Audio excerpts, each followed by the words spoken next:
ब्रह्म मुहूर्त ध्यान उपरांत सत्संग हनुमान चालीसा अगली चौपाई पर यात्रा आगे बढ़ाते हैं। आइए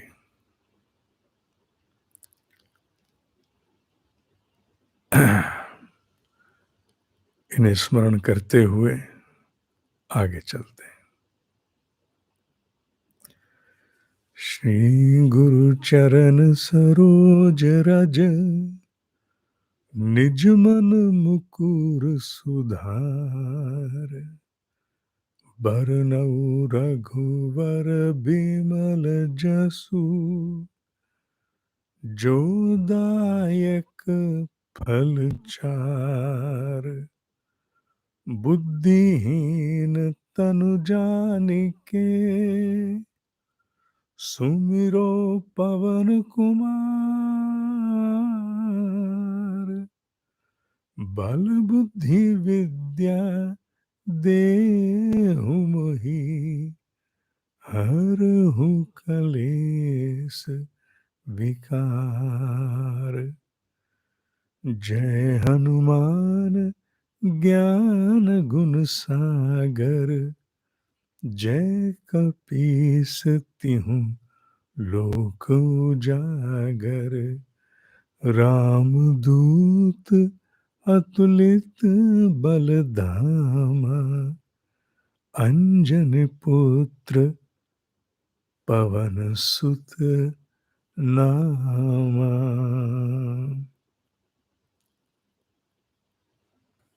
रामदूत अतुलित बल धामा अंजनी पुत्र पवन सुत नामा। रामदूत कौन है? राम कौन है? जिनके ये दूत हैं, जिनके कारण अतुलित बल है, जिसकी की तुलना किसी से की ही नहीं जा सकती। तुलना से परे का सामर्थ्य जिसके पास हो, वो किसका दूत है? वो किसका रिप्रेजेंटेटिव है, एम्बेसडर है? ये तो जानना पड़ेगा ना। राम का कहा, कौन है राम?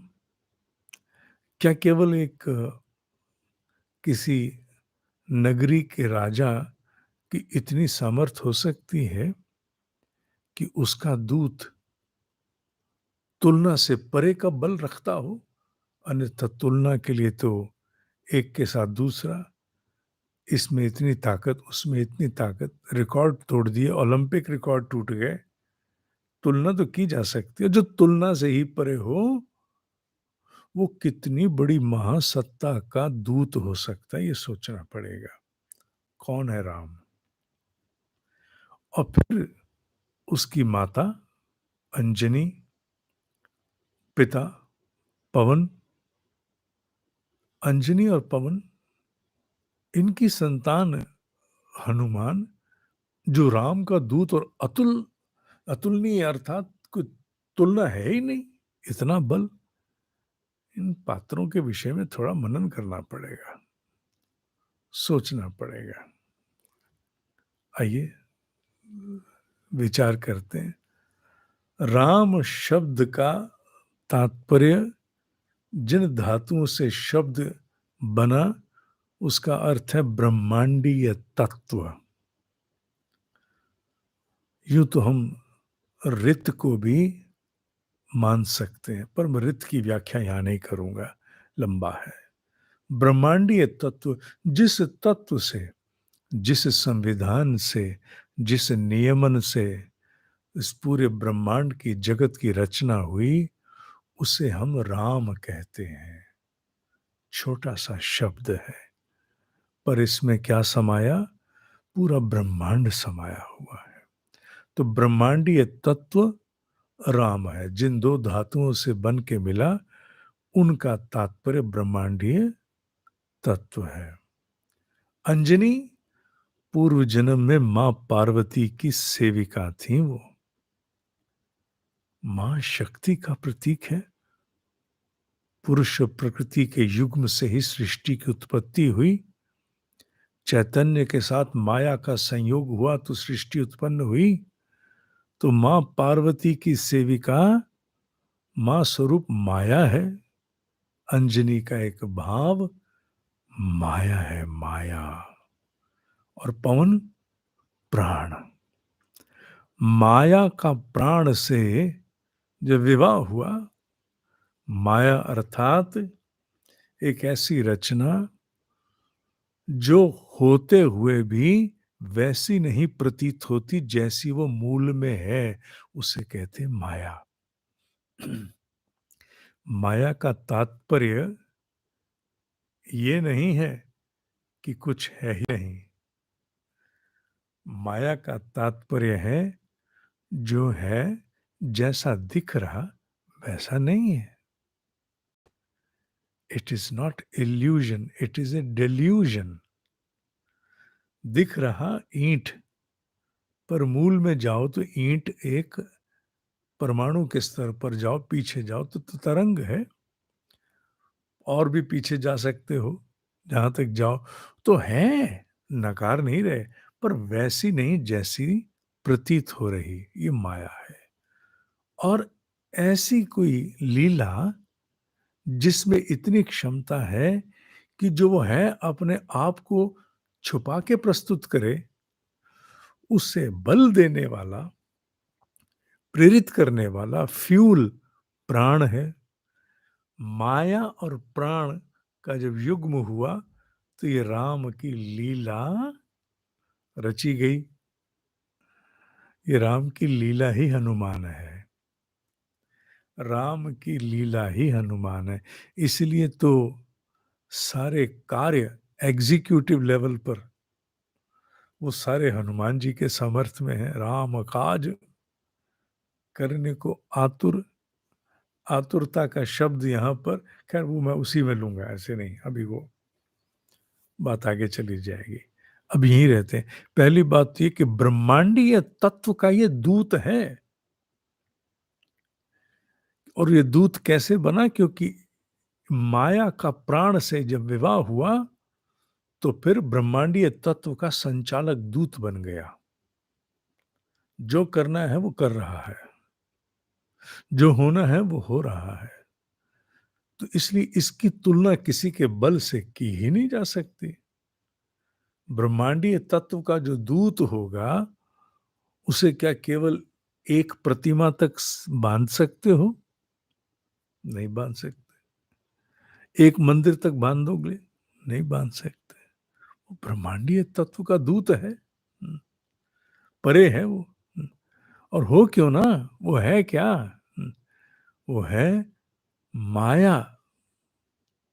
इस जगत का आधार जो लीला है, उस जगत का आधार माया और उसके प्रेरित करने वाले प्राण का पुत्र है। उन दोनों का मिश्रण है, वो युग्म है वो, जिसमें माया भी है और जिसमें ऊर्जा भी है। माया और ऊर्जा दोनों की समर्थ हनुमान में है।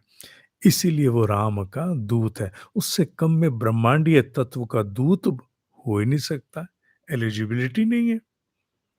क्योंकि ब्रह्मांडीय तत्व के अंतर्गत तो लीला रची है। लीला रचने के लिए एक डिजाइन चाहिए, एक टेक्नोलॉजी चाहिए, और उस डिजाइन का नाम माया है। उस माया को ईंधन, फ्यूल देने वाला, प्रोपेलेशन देने वाला प्राण है। तो उस मूल डिजाइन और एनर्जी का प्रतीक है हनुमान, और वो ब्रह्मांडीय तत्व का दूत है। अब समझ में आ जाना चाहिए कि हनुमान उतना नहीं है जितना मंदिर तक सीमित होता है। जब छाती खोल के उससे मिलने की चेष्टा करो तो तुम वस्तुतः एक प्रकार से राम से ही मिल रहे हो, उनकी सक्रियता से मिल रहे हो। तुम राम की सक्रियता को क्रिया रूप में हनुमान मान सकते हो। जब राम सक्रिय हैं तो वो हनुमान हैं। अभेद है वहां, कोई भेद नहीं है वहां पर। एक बार फिर से गा लें, हैं? श्री गुरु चरण सरोज रज, निज मन मुकुर सुधार, बरनउँ रघुबर बिमल जसु, जो दायक फल चार।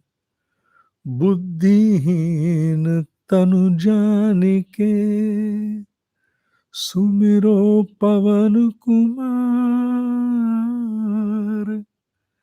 बल बुद्धि विद्या देहु मोहि, हरहु कलेस विकार। जय हनुमान ज्ञान गुण सागर, जय कपीस तिहु लोक उजागर।